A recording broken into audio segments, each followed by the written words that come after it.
കേരളത്തിൻ്റെ number 1 FM club എഫ്എമ്മിൽ ഇത് love bytes with Reenu and we K Prakash. Sir എന്ന് കഥ പറഞ്ഞാലും പ്രണയത്തിന്റെ കഥയാണ് പറയാറ്.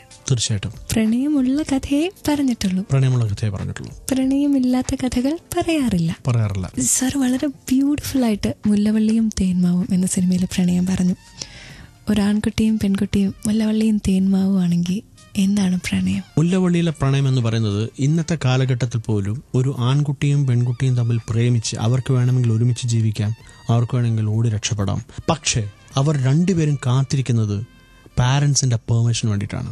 അവിടെ ആ പ്രണയത്തിന് ഒരു വാല്യൂ ഉണ്ടാവുന്നു. പേരൻസിന്റെ സമ്മതത്തിന് വേണ്ടി കാത്തിരിക്കുന്ന രണ്ട് കുട്ടികൾ എന്ന് പറയുമ്പോൾ അതൊരു വിപ്ലവമാണ്, വളരെ സ്ട്രോങ് ആയിട്ടുള്ള ഒരു സ്റ്റേറ്റ്മെന്റ് ആണ്. കാരണം ഏതൊരു മാതാപിതാവിനും ഉണ്ടാവുന്ന ഒരു വികാരമാണ് അവനവൻ്റെ മക്കൾ നമ്മുടെ കൈവിട്ടു പോകുമ്പോൾ. പക്ഷെ അത് മക്കൾ മനസ്സിലാക്കുന്നിടത്താണ് മുല്ലവള്ളി തേന്മാവ് എന്നുള്ള പറഞ്ഞ സിനിമയുടെ ശക്തി എന്ന് ഞാൻ വിശ്വസിക്കുന്നു. അതുതന്നെയാണ് വിന്ധ്യൻ്റെ രചനയിൽ എനിക്ക് ഏറ്റവും ആകർഷകമായി തോന്നിയ ഘടകം. ഇതുപോലെയുള്ള ഒരുപാട് ചോദ്യങ്ങൾ എൻ്റെ അടുത്തുണ്ട് കേട്ടോ സാർ. ക്ലബ് എഫ്എമ്മിലെ ലവ് ബൈറ്റ്സിൽ ഞാനതെല്ലാം ചോദിക്കും. സ്റ്റേ ട്യൂൺ ഫോർ കണക്കിന് റൊമാൻസ്. അച്ഛൻ്റെ അമ്മയുടെയും സമ്മതത്തിന് വേണ്ടി കാത്തിരുന്ന ഒരു പ്രണയം. ക്ലബ് എഫ്എമ്മിലെ ലവ് ബൈറ്റ്സിൽ മുല്ലവള്ളിയും തേന്മാവും എന്ന മൂവിയിലെ പ്രണയത്തെക്കുറിച്ച് വി കെ പ്രകാശാണ് റീനുവിൻ്റെ അടുത്ത് പറഞ്ഞത്. അച്ഛൻ്റെ അമ്മയുടെ സമ്മതമില്ലാതെ പ്രണയിക്കാവോ? പാടില്ലേ. പ്രേമിക്കുന്നതുകൊണ്ട് തെറ്റില്ല, പക്ഷേ അത് കഴിയുന്നിടത്തോളം കാലം നമ്മൾ പാരൻസിനെ വിഷമിപ്പിക്കാതെ ചെയ്യുന്നതായിരിക്കും അതിൻ്റെ ഭംഗി. കാരണം നമുക്ക് ജീവിതം തരുന്നത് നമ്മുടെ പാരൻസാണ്.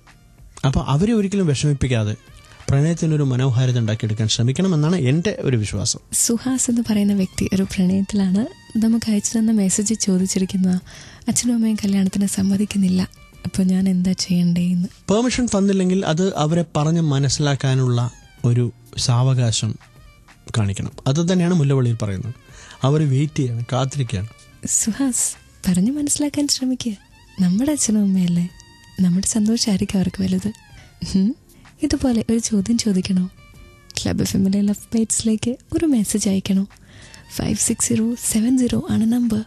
ഫോമാറ്റ് ക്ലബ് FM സ്പേസ് നിങ്ങളുടെ message and stay tune to love bites on club FM. കണക്കിന് ലവ്. ഒരുപാട് മനോഹരമായ പ്രണയ കഥകൾ സിനിമകളിലൂടെ പറഞ്ഞ ഒരു വ്യക്തിയാണ് ക്ലബ് എഫ്എമ്മിലെ ലവ് ബൈറ്റ്സിൽ റീനുവിൻ്റെ കൂടെ വി കെ പ്രകാശ്. സാർ ഇങ്ങനത്തെ ഒരുപാട് സിനിമകൾ ചെയ്തിട്ടുണ്ട്. സാറിൻ്റെ കല്യാണത്തിന് മുന്നിലത്തെ ഒരു പ്രണയ കഥ ഷെയർ ചെയ്യാവോ? എൻ്റെ ഒരു അറേഞ്ച് മാരേജ് ആയിരുന്നു. സോ ഞാൻ ആസ്വദിച്ച പ്രണയം എന്ന് പറയുന്നത് എൻഗേജ്മെന്റ് കഴിഞ്ഞ് കല്യാണം എത്തുന്ന ആ ദിവസങ്ങളാണ്. അതൊരു 15 ദിവസം അല്ലെങ്കിൽ ഒരു 16 ദിവസം. ഇന്നും എനിക്ക് ഓർമ്മയുള്ള ഒരു നിമിഷം എന്ന് പറയുന്നത്, ഞാൻ ബോംബെയിൽ നിന്നും ഈ കല്യാണം ഫിക്സ് ചെയ്ത് ട്രാവൽ ചെയ്ത് ബസ്സിൽ ഞാൻ കല്യാണത്തിനായിട്ട് വരുന്നൊരു യാത്രയുണ്ടായിരുന്നു. ആ ഒരു യാത്രയാണ് എൻ്റെ ഏറ്റവും ശക്തമായ എൻ്റെ മനസ്സിൽ കിടക്കുന്ന. അപ്പോൾ അന്ന് ഞാൻ കേട്ടത് ശ്രീ പി ജയചന്ദ്രൻ പാടിയ ഒരുപാട് പാട്ടുകളാണ്. കാരണം ഞങ്ങളുടെ കാലഘട്ടത്തിൽ ഒരുപാട് റൊമാൻറ്റിക് സോങ് പാടിയിട്ടുള്ള ഒരു മഹാഗായകനായിരുന്നു ജയചന്ദ്രൻ. സോ പുള്ളിയുടെ ഒരുപാട് പാട്ടുകൾ ആസ്വദിച്ചുകൊണ്ടാണ് ഞാനിതാ തിരിച്ചെത്തി മത്സകി പോയ്പോരൻ ഈ കെ രാഘവൻ മാസ്റ്ററുടെ സംഗീതത്തിൽ പി ഭാസ്കർ മാസ്റ്റർ പാടാണ്. അന്നത്തെ കാലത്ത് എങ്ങനെ ഈ പാട്ട് കേട്ടുകൊണ്ടിരുന്നത്? വാക്ക്മാനും ചെറിയ ഇയർഫോണും, കാതുകളിൽ ഇയർഫോണുമായിട്ട് ക്ലബ് എഫ്എമ്മിലെ ലവ് ബൈറ്റ്സ് കേട്ടുകൊണ്ടിരിക്കുന്ന എല്ലാവർക്കുമായിട്ട് അടുത്ത പാട്ട് റീനു ഡെഡിക്കേറ്റ് ചെയ്യുക. സ്റ്റേ ട്യൂൺ ഫോർ കണക്കിന് റൊമാൻസ്. കേരളത്തിൻ്റെ നമ്പർ 1 FM ക്ലബ് എഫ്എമ്മിൽ ഇത് ലവ് ബൈറ്റ്സ്. ഞാൻ റീനു, എൻ്റെ കൂടെ വി കെ പ്രകാശ്. വി കെ പ്രകാശ് വളരെ റൊമാൻറ്റിക് ആയിട്ടുള്ള ഒരുപാട് മൂവീസ് ചെയ്തിട്ടുണ്ട്. സാറിൻ്റെ ജീവിതത്തിൽ ഏറ്റവും കൂടുതൽ ടച്ച് ചെയ്ത വരികളേതാ? പൂർണ്ണേന്ദു മുഖിയോട് അമ്പലത്തിൽ വെച്ച് പൂജിച്ച ചന്ദനം ഞാൻ ചോദിച്ചു, കൺമണി അത് കേട്ട് നാണിച്ചിട്ട് കാൽനഖം കൊണ്ടൊരു വര വരച്ചു. അതിലും മനോഹരമായിട്ട് പ്രണയം പറയാൻ പറ്റില്ല. പി ഭാസ്കരൻ്റെ വരികളാണ്. ഇതെനിക്ക് ഭയങ്കര ഇഷ്ടമുള്ള വരികളാണ്. ജീവിതമായിട്ട് ചേർന്ന് കിടക്കുന്ന വേറെ വരികൾ എന്തെങ്കിലും ഉണ്ടോ? കനകമുന്തിരികൾ മണികൾ കോർക്കുമൊരു പുലരിയിൽ ഒരു കുരുന്നു ചിറകുമായി വരിക ശലഭമേ, സൂര്യനെ ധ്യാനിക്കുമീ പൂ പോലെ നീ മിഴിപൂട്ടവേ.